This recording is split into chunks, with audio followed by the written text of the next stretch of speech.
एक और एक्सप्ती है तो दूसरी ओर होने वाला पति, यानी कि फ्यूचर पति।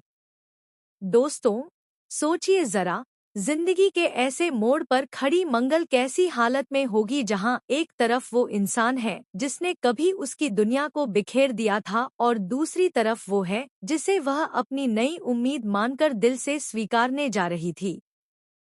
लेकिन किस्मत का खेल ही कुछ ऐसा है कि इन दोनों के बीच फंसी मंगल की सांसें अटकी हुई हैं।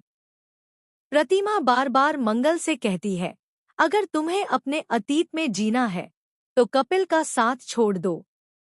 अतीत को पकड़कर कोई नई शुरुआत नहीं कर सकता, लेकिन मंगल के लिए कपिल सिर्फ अतीत नहीं है।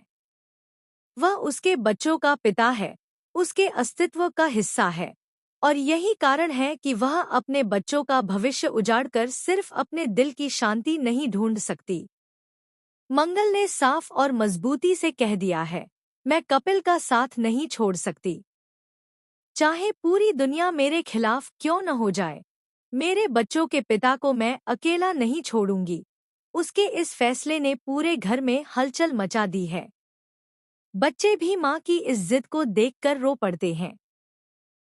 एक तरफ उनके दिल में पिता के लिए प्यार है और दूसरी तरफ माँ के दर्द को देखकर वो टूट रहे हैं। लेकिन इन सब के बीच घर में गणपति बप्पा का आगमन होने वाला है।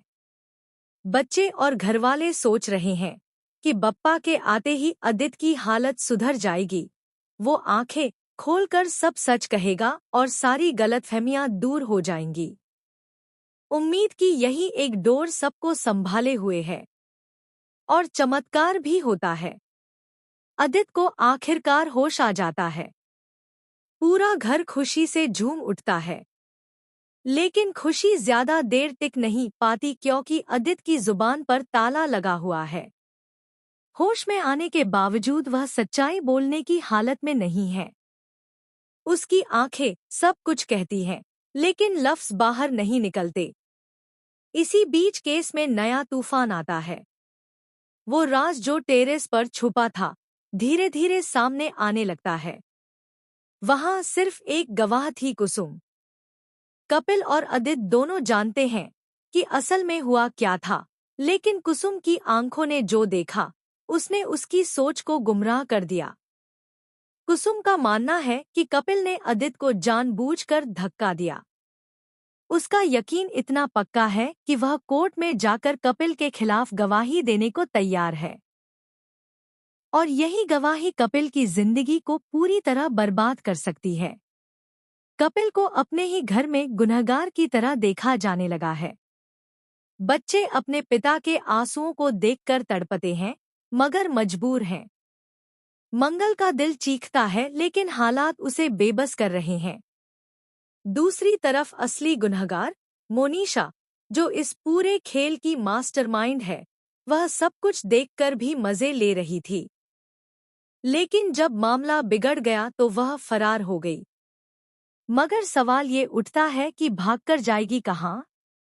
सच तो यह है कि वह बहुत दूर नहीं जा पाई है। मंगल को जैसे ही यह सुराग मिलता है कि मोनिशा उसी रात टेरेस पर मौजूद थी, उसके पैरों तले जमीन खिसक जाती है। वह समझ जाती है कि सारी डोर उसी औरत के हाथ में है जिसने कपिल और उसके बच्चों की जिंदगी नरक बना दी। मंगल अब ठान लेती है कि वह मोनिशा को ढूंढकर खींचते हुए कोर्ट तक लाएगी, चाहे इसके लिए उसे अपनी जान क्यों न दांव पर लगानी पड़े। लेकिन असली झटका तब लगता है जब मोनिशा से जुड़ा एक और काला सच सामने आता है। मंगल को पता चलता है कि मोनिशा अकेली नहीं थी। इस खेल में उसके साथ एक और शख्स शामिल था, और वो शख्स कोई और नहीं बल्कि वही है जिसे घर के लोग अपना कहकर दिल से जगह दे चुके हैं। शक की सुई धीरे धीरे